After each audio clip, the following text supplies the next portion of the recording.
An operational update. IDF troops continue intense close-quarter combat with Hamas terrorists in Khan Yunis and in the north as we continue to dismantle the Hamas terror state.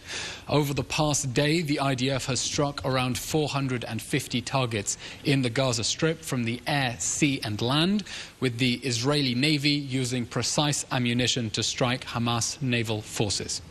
Israeli forces continue to expose Hamas's crimes against humanity as Hamas embeds itself and its terror infrastructure in civilian areas as part of its sick human shield strategy. Just minutes ago, we revealed that the IDF struck Hamas terror infrastructure inside the Al-Azhar University in Rimal. They found an underground tunnel that went from the yard of the hospital for a whole kilometer till it popped up inside a school. They also found a large weapons cache there. Just yesterday, the Kfir Brigade located Hamas RPG launchers, ammo and other war material in a civilian residential building. And the 138th Brigade found a tunnel shaft in a school in Shaja'iyah, engaging terrorists in close-quarter combat there and eliminating them. I hope you've also seen the IDF has released body cam footage from a Hamas terrorist armed with RPGs and AK-47s, setting up anti-tank missile launch sites and fortifying themselves inside civilian residential buildings in Jabalia. We expect all those in the international community concerned about civilian casualties in Gaza to condemn Hamas for cynically endangering civilians by exploiting civilian infrastructure in flagrant violation of international humanitarian law and every norm of humanity. In addition to close-quarter fighting against Hamas terrorists, the IDF continues its precision strikes against senior terror masterminds. Yesterday, we announced the Air Force eliminated Abdel Aziz Rantisi, a senior terror operative from Hamas's military intelligence unit, who was responsible for its field intelligence and participated in the planning of the October 7th massacre. Together with terror operative Ahmed Ayush, they were eliminated in an attack on Hamas's Central Intelligence Command Center, which had been used as a major strategic hub for Hamas to direct its combat activities. In light of calls to expedite the delivery of humanitarian aid to civilians in Gaza, an important clarification. Israel has put in place capabilities to inspect up to 250 trucks a day at Nitzana through Rafah. Fewer trucks than 250 are going through every day because of limitations on the part of international agencies in Gaza, those being the international agencies that are yet to condemn Hamas's theft of their aid and exploitation of the humanitarian zone to launch military activities. There are no limitations on Israel's side in terms of the provision of food, water, medicine and shelters to the people of Gaza. On the contrary, we have surplus capacity for inspections. However, with a view to increasing humanitarian aid to the extent that international agencies are able to receive it, Kogat is working to open Kerem Shalom, which was destroyed by Hamas in the October 7th massacre, for inspection, although we reiterate there is no real need for that surplus capacity at present. An update from the northern border. Overnight, a UAV struck an armed terrorist cell identified by IDF soldiers in the area of Mount Dov in northern Israel. Yesterday, 2 launches were identified from Syria, falling in an open area. In response, the IDF struck a number of targets in Syria. Also yesterday, 2 IDF soldiers were likely wounded as a result of an anti-tank missile launch adjacent to the area of Shtula in northern Israel. The soldiers were evacuated for medical treatment, and in response, IDF fighter jets and helicopters struck a number of Hezbollah terror targets in Lebanon used to commit attacks on our soil. We repeat, Israel does not seek a war on 2 fronts, and we are working to deter any further aggression by Hezbollah. But if Hezbollah chooses to drag Israel into a full-scale war, Israel will hold the state of Lebanon responsible with all attendant consequences. As further testimonies come to light about the crimes of the Hamas rapist regime on October 7th, we welcome our friend US Vice President Kamala Harris's statement yesterday that the sexual assaults by Hamas are reprehensible and must be condemned. We also welcome the meeting at the White House of senior Biden administration officials with Dr. Kochav Eylon Levy, the chair of Israel's Civil Commission on October 7th crimes by Hamas against women and children. And we welcome the administration's statement that the world cannot look away from accounts by survivors and witnesses detailing the brutality of that day. And we welcome the administration's commitment to using all the financial, diplomatic and legal tools at its disposal to address sexual violence in the conflict and secure the release of the women still held hostage by Hamas. We in Israel will topple the Hamas rapist regime, and we will bring its rapists to justice.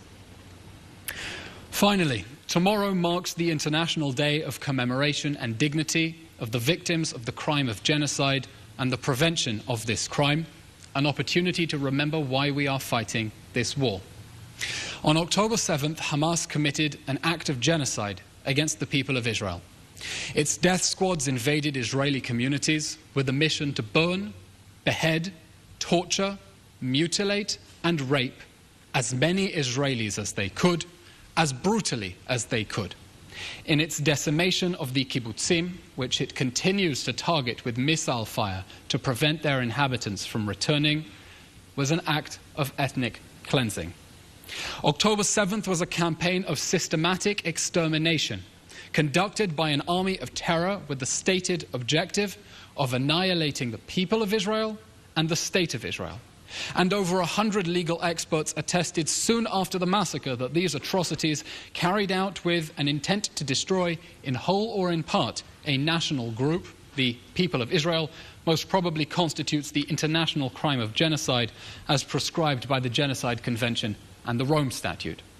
The October 7th massacre was an act of genocide perpetrated with Nazi-like cruelty and Nazi-like efficiency in the service of a Nazi-like ideology that seeks the sadistic murder of every Jew in this land and on this earth. And ever since Hamas's death squads retreated back into the Gaza Strip, having murdered 1,200 people and taken 250 people hostage, it has been threatening to do it all over again. On October 7th, Hamas sought to destroy the people of Israel in part, and it now seeks to destroy us in whole. The people of Israel know why we are fighting. Never again means now. And this occasion is a chance to reaffirm the state of Israel's sacred mission, which has guided us ever since we reclaimed our sovereignty in our ancient land out of the ashes of the Holocaust. Israel will go to the ends of the earth to bring our people home to safety and to bring their tormentors to justice. That's the end of today's update. We'll now take your questions over Zoom. If you can write your names and media affiliations, please. Thank you. Question from Jim Williams of Zenga International News, Washington, D.C. Much has been reported about Israel bombing in Gaza, but each briefing you lead with the number of missiles fired on Israel. Do you have any numbers for Israelis being displaced and the number of buildings destroyed by Hamas in Israel?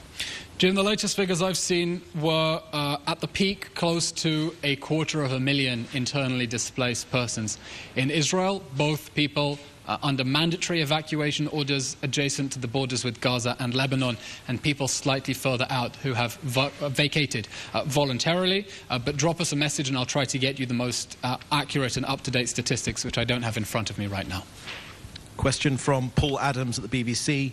Could I ask about the pictures and videos of captured Palestinians in Beit Lahia? Of course. This has been described as a large surrender of Hamas forces. Can you confirm this? Also, a number of individuals have been identified, including at least one Palestinian journalist and members of his family. Could you comment? And will any soldiers found responsible for leaking these videos in possible contravention of the Geneva Conventions be reprimanded? We are talking about individuals who are apprehended in Jabalia and Shajaia, Hamas strongholds. and centers of gravity. We're talking about military-aged men who were discovered in areas that civilians were supposed to have evacuated weeks ago. We've been calling for an evacuation of those Hamas strongholds in order to locate the Hamas October 7th monsters with minimal harm to civilians.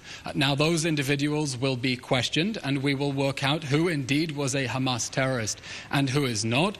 And it's important to remember we're talking about people who were located, military-aged men, located in areas in which the IDF has been engaging Hamas in close-quarter combat, in areas where Hamas fighters, as we have consistently documented throughout this war, have been deliberately disguising themselves as civilians and operating from within not just civilian areas but civilian buildings. We will continue to dismantle each and every one of these Hamas strongholds until we finish in Jabalia and Shaja'iyah, and then continue in Khan Yunis, and we will of course work out who needs to be arrested and detained and put to justice as a Hamas terrorist and who was not. And we'll take this opportunity to restate that we continue to urge an evacuation of all areas where Hamas is engaging itself within civilian areas. We do not want to see civilians being hurt. That's why we're urging people to get out of the areas Hamas is cynically exploiting for its terror purposes, as we've seen from the very detailed map that the IDF has put out, and we continue to reaffirm that call. We're asking people to get out of harm's way and move to the designated humanitarian zone, despite Hamas's exploitation of it, as we revealed just yesterday, to use that humanitarian zone to launch missile attacks on our cities. Question from Dan Williams of Reuters. Secretary of State Blinken said there is a gap between Israel's pledges to protect civilians and the actual results that we're seeing on the ground. This is his strongest public criticism yet of how the war is being prosecuted. Your response? Israel has been putting in place measures unprecedented in the history of warfare to keep civilians safe, despite attempts by their own leaders to deliberately sacrifice them as human shields. That is a twisted strategy that we are seeking to thwart. That's why we have published a very detailed map to help civilians evacuate. It's why we surrendered the element of surprise by urging the evacuation of areas before moving in. It's why the Human Shield hotline remains operative for Palestinians Hamas is holding as human shields in order to alert our forces where they are being held. Israel is, of course, not the only country in history to have fought counter-terrorism operations in urban areas. Other countries have as well. As part of our process to improve our precision and targeting, we have been conducting an ongoing dialogue with American generals to learn how they improved their own MOs, from the attack in Fallujah, for example, to the battles of Mosul. And we believe we are setting the highest possible standards for the minimization of civilian casualties in counter-terrorism operations in urban areas. And to the extent there is any more constructive feedback from other armies that perhaps wish us to learn from mistakes that have been made in the past about how we can continue to minimize civilian casualties beyond the unprecedented measures we are putting in place, we will of course be happy to hear that, as long as that advice is of course consistent with the goals that Israel has stated and with which the US sees eye to eye with us, that this war must end with the end of Hamas. International law, quite rightly, forces nations to fight with one hand tied behind their backs. It does not force them and must not force them to fight with two hands tied behind their backs.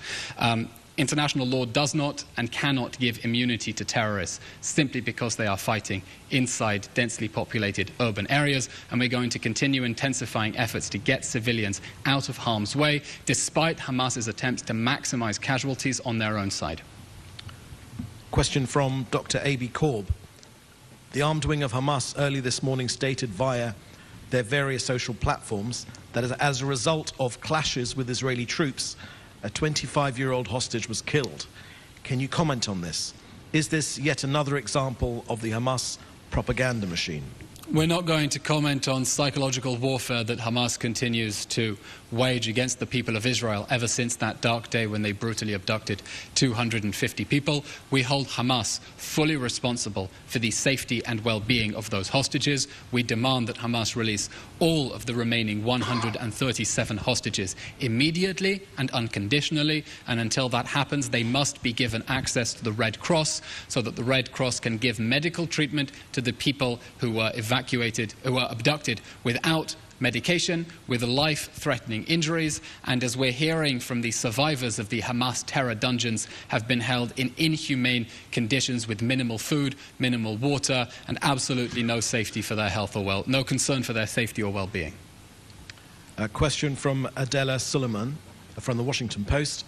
Do you have a time frame for when Kerem Shalom crossing is expected to open for aid deliveries? And is there any response to claims from Hamas that they thwarted a hostage attempt rescue from Sa'ar Baruch, 25? Thank you. Thank you, Adila. On the question of Kerem Shalom, I would refer you to COGAT, the Coordinator of Government Activities in the Territories, which has been responsible for coordinating the question of aid. I'll restate what we said earlier. As the Colonel Elad Goren stated in yesterday's briefing, we're talking about using Kerem Shalom in order to increase inspection capabilities, not for the delivery of aid, for inspection capabilities. That will create additional surplus capacity for inspection, surplus capacity that at the moment is not necessary because we have the capacity to inspect 250 trucks a day. Only around 200, I think, are going through a day, and that's because of limitations on the part of UN agencies inside the Gaza Strip. Those limitations have nothing to do with Israel's inspection capabilities on our side, but to the extent that aid agencies are going to be able to increase their abilities to receive and deliver humanitarian aid, we will create surplus capacity at Kerem Shalom, but I'll refer you to COGAT for a definitive answer on that.